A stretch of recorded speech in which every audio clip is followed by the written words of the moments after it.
ವರಮಹಾಲಕ್ಷ್ಮಿ ವ್ರತವನ್ನು ಎಂದು ಆಚರಿಸುತ್ತಾರೆ?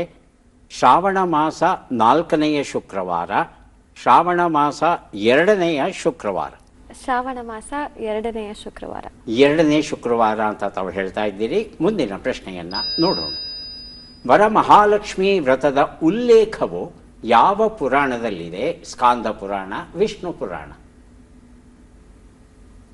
ಊಹೆ ಮಾಡಬಹುದು. ಸ್ಕಾಂದ ಪುರಾಣ. 3ನೇ ಪ್ರಶ್ನೆ.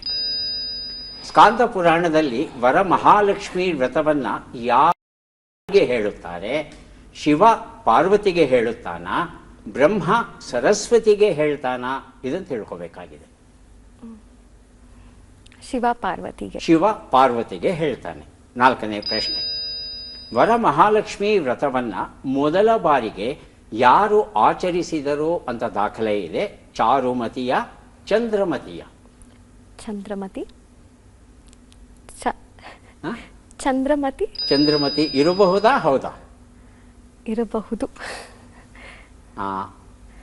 ಈಗ 5ನೇ ಪ್ರಶ್ನೆ ಬಂದಿದೆ. ವರಮಹಾಲಕ್ಷ್ಮಿ ವ್ರತವನ್ನ ಮಾಡಿದರೆ ಎಷ್ಟು ಲಕ್ಷ್ಮಿಗಳನ್ನ ಪೂಜೆ ಮಾಡಿದ ಪುಣ್ಯ ಬರುತ್ತೆ? ಅಷ್ಟಲಕ್ಷ್ಮಿಯರ, ನವಲಕ್ಷ್ಮಿಯರ? ಅಷ್ಟಲಕ್ಷ್ಮಿಯರು. ಉತ್ತರಗಳನ್ನು ನೋಡ್ತಾ ಹೋಗೋಣ. 1 ಉತ್ತರ. ಶ್ರಾವಣ ಮಾಸ 2ನೆಯ ಶುಕ್ರವಾರ ನಡೆಸ್ತೇವೆ. ಸರಿಯಾದ ಉತ್ತರ ಕೊಟ್ಟಿದ್ದೀರಿ. 2ನೇ ಪ್ರಶ್ನೆಗೆ ಉತ್ತರವನ್ನು ನೋಡೋಣ. ಸ್ಕಾಂದ ಪುರಾಣದಲ್ಲಿ ಈ ವ್ರತದ ಉಲ್ಲೇಖ ಬರುತ್ತೆ. 3ನೇ ಪ್ರಶ್ನೆಗೆ ಉತ್ತರ ಶಿವ ಪಾರ್ವತಿಗೆ ಈ ವರಮಹಾಲಕ್ಷ್ಮಿ ವ್ರತದ ಮಹತ್ವ ಏನಿದೆ, ಯಾಕೆ ಜನರು ಅದನ್ನು ಮಾಡಬೇಕು ಅನ್ನೋದರ ಬಗ್ಗೆ ವಿವರಣೆಯನ್ನು ಕೊಡುವ ವಿಚಾರ ಉಂಟು. 4ನೇ ಪ್ರಶ್ನೆಗೆ ಉತ್ತರ ಚಾರುಮತಿ ಆಗಿತ್ತು. ಬಹಳ ಕಷ್ಟದಲ್ಲಿದ್ದಾಗ ಈ ಒಂದು ವ್ರತವನ್ನು ಮಾಡ್ತಂದೆ ನಿನ್ನ ಎಲ್ಲ ಕಷ್ಟಗಳು ನಿವಾರಣೆಯಾಗುತ್ತೆ ಅನ್ನೋ ಒಂದು ಕನಸು ಬಿದ್ದಾಗ ಆಕೆ ಮೊದಲ ಬಾರಿಗೆ ಈ ವ್ರತವನ್ನು ಆಚರಣೆ ಮಾಡ್ತಾಳಂತೆ.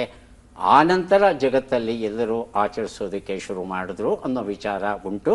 5ನೇ ಪ್ರಶ್ನೆಗೆ ಉತ್ತರ ಅಷ್ಟಲಕ್ಷ್ಮಿಯರನ್ನ ಪೂಜೆ ಮಾಡಿದಂಥ ಪುಣ್ಯ ಬರುತ್ತೆ ವರಮಹಾಲಕ್ಷ್ಮಿ ಹಬ್ಬವನ್ನು ಮಾಡಿದ್ರೆ ಅಂತ ಹೇಳ್ತಾರೆ.